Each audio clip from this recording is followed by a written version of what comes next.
and that's going to be area. Area is the amount of space that is covered by an object. And to kind of drive that home, you think about the paint that's on the walls. The paint doesn't go in the wall, it actually just covers it up, kind of like my hand is covering up those words. So paint is an example of area because it's covering a wall. Another example would be Christmas wrapping paper. The Christmas wrapping paper is not inside the present, it's on the outside of it. It's covering up the box or covering up the container that the present is in. So that's why area is the amount of space that is covered by an object. So let's talk about how we find the area of a circle. There's one formula for the area of a circle, and that is A is equal to pi r squared. Okay, so in order to find the area of a circle, because there's only one formula, I'm going to have a radius. So let's jump right into this. Let's go with a circle that has this. Okay, first of all, that's not a radius. That's a what? That's a diameter. So if the diameter is 8 feet, what's the radius? Well, 8 divided by 2 is 4. So the radius is 4 feet. Yeah? Okay, so what I'm going to do with that 4 is I'm going to put it into that position. Alright? Now, is 8 perfectly divisible by 7? No. So I shouldn't use 22 over 7. In this instance, pi is going to be equal to 3.14. And what is r equal to? Well, we found that out to be 4 because we took our diameter and we divided it by 2. Now I want to talk about this little floating number. Kind of a sidebar for a second. That floating number is called an exponent.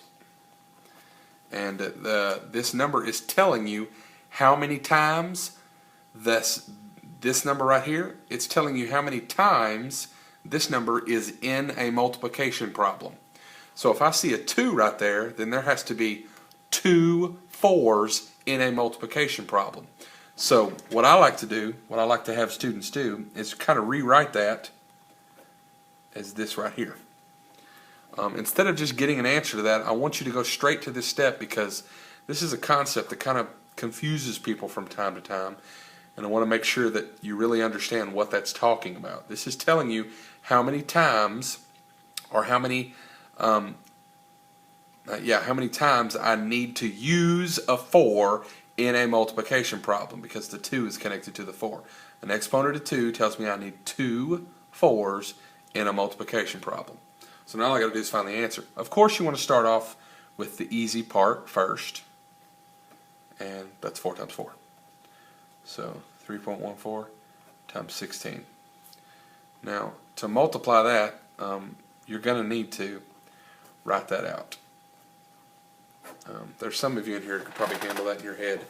But, you know, just for the sake of writing it down, let's go ahead and write it down. I'll give you a second to knock that problem out. It's a pretty simple one. Just as a little reminder while you're multiplying, make sure you don't line your decimals up. When you multiply, you only have to line up decimals when you add and subtract. So real quickly, 6 times 4 is 24. 6 times 1 plus 2 is 8. 6 times 3 is 18. I want to mark this out. Don't need that anymore. How many do I have marked out down here? That means I need one placeholder. So that's 4. This right here is 1. This right here is 3. And of course I'm going to add those two up. 12, 10, and 5. So 5,024? No, if there's a decimal in my multiplication problem, then I got to have a decimal in my answer. There's 2 numbers behind the decimal, the 1 and the 4. So I need to put 2 numbers behind in my answer. So what I do with this is 50.24. What are my units? My units are feet. Feet, and here's the important part. make sure that exponent of 2 is on there.